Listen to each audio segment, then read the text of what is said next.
Hi there everyone, your Pyral here with some more No More Heroes 3. Last episode, we cleared out most of the defense missions in Perfect World. We're pretty much going to be doing the same thing here in the Thunderdome, just because I feel like doing most of the defense missions will give us at least enough WESN to upgrade some of our skills, and also the extra money won't hurt from doing that, but I think in terms of money, we're set. But yeah, we're pretty much just going to be doing the same thing, just speeding through defense missions. There aren't really that many, I think, in the Thunderdome area that I show. And of course, get to see me just meandering about, looking at which ones I have and haven't done. But we've done quite a bit of the defense missions. Maybe at some point in my free time after this Let's Play is done, I might go do the ones that I'm missing. But I think in terms of what I've shown, I think I'm set. But yeah, now this set of defense missions where I am at, this one I don't remember being too difficult until the later versions of it, where it's where the difficulty just gets boosted because you're fighting harder versions of the normal enemies. But it's still a nice way to just, I think I've mentioned this before, but it's a nice way to learn how to fight against these various enemies. So, yeah. But, anyways, there's one thing that's been on my mind comparing No More Heroes 3 to the other No More Heroes games, and one thing I do miss from No More Heroes 1 and 2 are the levels that you go through right before you fight a boss. Now, sure, this game does have 5 different areas that you can explore all willy-nilly and whatnot, but the thing I miss about each individual area before fighting a boss in the first 2 No More Heroes games, and even in Travis Strikes Again No More Heroes, is each of those areas are varied. But when we're fighting enemies here for defense missions and whatnot, there's only a handful of different environments that we get to see. There is this standard area that this defense mission is taking place in, and then there's a few other environments, but it's not that varied compared to the different levels that you can go through in the other No More Heroes games, and I kind of miss that. It's something that it took me a while to realize that's what I was missing from the other games.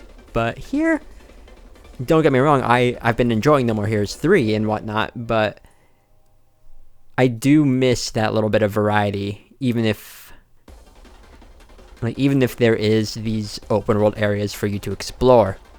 And another thing I do miss were some of the other mini games, because I've shown off pretty much the different types of mini games here, but there's some in the other No More Heroes games that I missed, the coconut one from the first No More Heroes game, where you just have to find coconuts after hitting trees.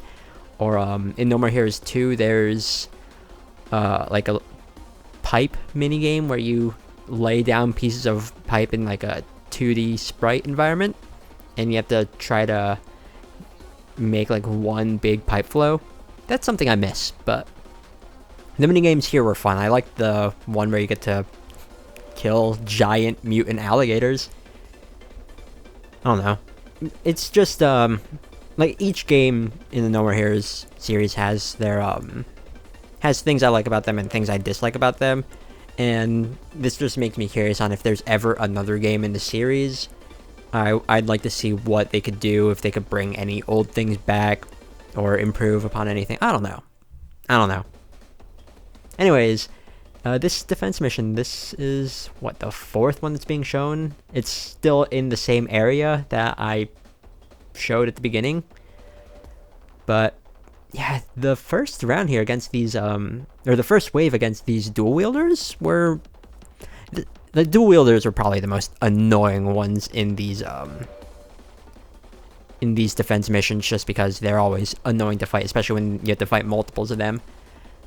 But these teleporting ones that shoot the energy balls, these ones aren't really that difficult or anything, so I'm not too worried about those.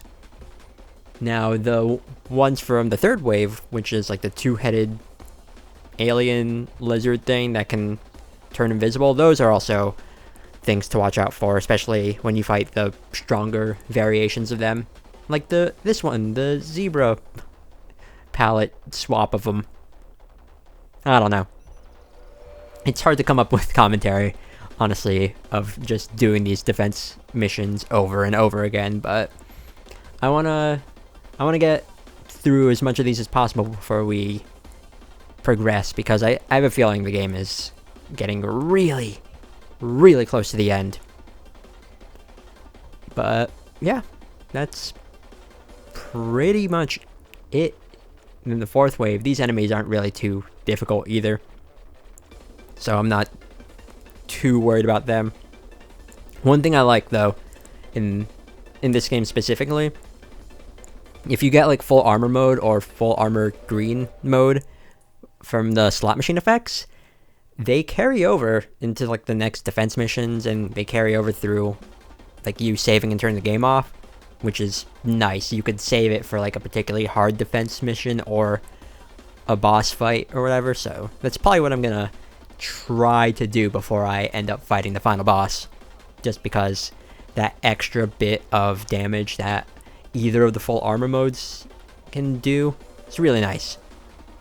Also here, yeah, I die a few times in this particular defense mission, but thanks to some handy roulettes, I managed to live. As the one where you just revive at full health without losing any progress in defense missions is nice. Very, very nice. And it did take a few tries here for this particular defense mission, and I cut out my failed attempts, because once you die enough times, the roulette slows down immensely. Which just goes to show how bad I am against this this particular defense mission. Also, I don't remember if I mentioned it or not, but full armor green mode just reminds me of the Unicorn Gundam. Same with full armor mode as well, but yeah, Gundam Unicorn was great. Y'all should watch it. Maybe you like Gundam. But this is the last wave of this particular defense mission. Also with the throw crazy mode, you can just pick up enemies when they're lying down. It's really good. Really good. Anyways, that's it with these defense missions. There's only one more left to show off, and it's inside the Thunderdome area itself. And I also show off getting a shirt. I might switch to it off screen, I don't know. I'll figure out what I'm gonna wear in the next episode. I might be wearing the same shirt, I don't know. But yeah.